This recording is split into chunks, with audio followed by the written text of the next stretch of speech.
જિંદગીનો સફર ક્યારે પૂર્ણ થાય ને તે કોઈને ખબર નથી, એટલે હંમેશા સત્કર્મ કરી લેવું.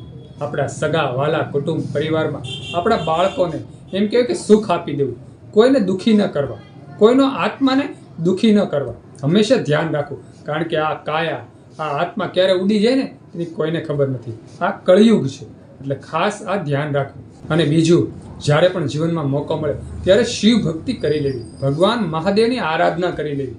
100% આ કાયાને અને આત્માને પરમ મોક્ષની પ્રાપ્તિ થઈ જશે. શિવભક્તો, આજના વિડીયોનું ટાઇટલ છે કળિયુગનો પ્રભાવ.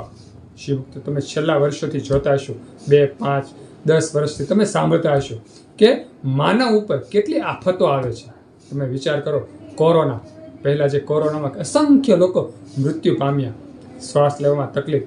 આ માનવ ઉપર એક સંકટ કહેવાય. જે માનવ છે એની પર બહુ મોટું સંકટ કહેવાય. આ કળિયુગનો પ્રભાવ કહેવાય. વિચાર કરો, કાલની જ વાત કરીએ કે અમદાવાદમાં વિમાન ક્રેશમાં કેટલા લોકો એમ કે જીવતે જીવ ભડથું થઈ ગયા, અગ્નિમાં હોમાઈ ગયા. તમે વિચાર કરો, અસહ્ય પીડા મળે છે જીવને, આ કાયાને અસહ્ય પીડા મળે છે. જ્યારે એકારે 200, 250, 300 લોકો એકસાથે હોમાઈ જાય, તમે વિચાર તો કરો, ખરી કલ્પના તો કરો કે કેટલી પીડા મળી છે. શિવભક્તો, આનું કારણ શું? આનું કારણ છે કળિયુગનો પ્રભાવ. શિવભક્તો, તો ખાસ કરી અને આપણી ઉપર, આપણા પરિવાર ઉપર આવી આફતો ન આવે એટલા માટે આપણે શિવ સ્તવન કરવું જોઈએ, ભગવાન શિવજીની આરાધના કરવી જોઈએ. નિત્ય ભગવાન શિવજીની જો આપણે આરાધના કરીએ ને, ભગવાન શિવજીની શિવલિંગની પૂજા કરીએ ને, તો આવી આફતો આપણી ઉપર, આપણા પરિવાર ઉપર આવતી નથી. એટલે ખાસ કરી અને કળિયુગમાં જો આપણે આ એમ કહેવાય કે આ દુઃખને આપણે દૂર રાખવું હોય, આવા સંકટોને આપણે દૂર રાખવા હોય, તો ભગવાન શિવજીનું આપણે ભજન કરવું જોઈએ. તો 100% આપણું તો કલ્યાણ થાય, પણ આપણા પરિવારનું પણ કલ્યાણ થઈ જાય છે. શિવભક્તો, શાસ્ત્રમાં ખૂબ વર્ણવેલું છે કે આવતા જે સંકટો હોય તેનો જો આપણે નાશ કરવો હોય, તેને રોકી રાખવા હોય, તો હંમેશા આપણે ભગવાન શિવજીની આરાધના કરવી.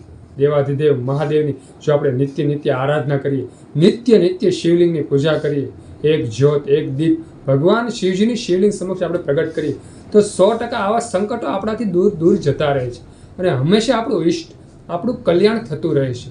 એટલે ખાસ કરી અને ધ્યાન રાખવું કે આ કળિયુગના પ્રભાવમાં આપણે આવવું નહીં, ભક્તિથી દૂર ન રહેવું. શિવભક્તો, થોડાક દિવસો પહેલાં એક બીજી ઘટનાની વાત કરું કે મોરબીમાં એક બ્રિજ તૂટ્યો, તો અસંખ્ય લોકો પાણીમાં ગરકાવ થઈ ગયા, ડૂબી ગયા. વિચાર કરો, આવી મોટી આફતો તો અસંખ્ય છે કે જેમાં અસંખ્ય લોકો મૃત્યુ પામ્યા છે. થોડાક દિવસ પહેલાં જે હુમલો થયો, આતંકી હુમલો થયો, તેમાં 20-25 લોકોને એમ કહેવાય કે ગોળીબારથી હત્યા કરી દેવામાં આવી, મારી દેવામાં આવી. શિવભક્તો, આ બધું છે ને તે એક કહેવાય કળિયુગનો પ્રભાવ કહેવાય છે. અને આ કળિયુગના પ્રભાવથી બચવા માટે આપણે શિવ સ્તવન કરવું પડે, ભગવાન શિવજીની શિવલિંગની પૂજા કરવી પડે. નિત્ય આપણે એમ કહેવાય કે ધર્મના પંથે ચાલશું ને, તો આજે અહિત થતું આપણા જીવનમાં અટકી જાય છે. અને ભગવાન મહાદેવ આદિ અનાદિ હંમેશા આપણું રક્ષણ કરે છે. શિવભક્તો, આ મૃત્યુના દેવ છે ને તે ભગવાન શિવ છે, અને મૃત્યુને જો કોઈ રોકી શકે ને તો તે ભગવાન શિવ જ છે, મહાકાલ છે. તો હંમેશા આપણે નિત્ય ભગવાન મહાદેવનું પૂજન કરવું જોઈએ, મહાકાલની આરતી કરવી જોઈએ, મહાકાલના દર્શન કરવા જોઈએ, મહાકાલનું નામ સ્મરણ કરવું જોઈએ. તો 100% કાળ આપણાથી દૂર રહે છે. તો શિવભક્તો, વાત હતી કળિયુગના પ્રભાવની, કે શિવ ભક્તિથી આપણી પર કળિયુગનો જે ખરાબ પ્રભાવ છે તે પડતો નથી. સુંદર આ વિડીયો ગમ્યો હોય તો વિડીયોમાં લાઈક આપજો, કમેન્ટમાં હર હર મહાદેવ જય મહાકાલ લખજો, અને આ વિડીયો બીજા શિવ ભક્તોને શેર કરી દેજો. બધા શિવ ભક્તોને, હિન્દુ સનાતન ધર્મના લોકોને મારા હર હર મહાદેવ અને ઓમ નમઃ શિવાય.